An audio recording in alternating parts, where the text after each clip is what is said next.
là đau cái lóc này mày cái gì? Cái lóc kia là tình trạng ngầm thôi.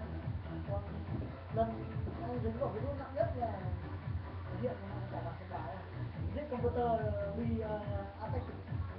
Nói chung là cái máy tính này đã bị tấn công, không cài một bất kỳ cái gì vào nữa, khóa hết.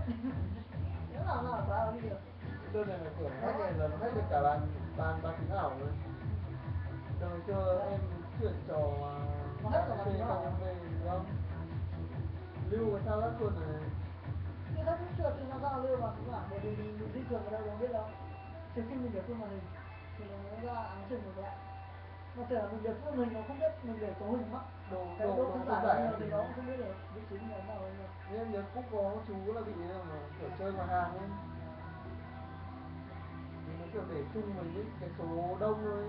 Để chung ngoài hàng có khi là con nó táp cho mình. Nó để camera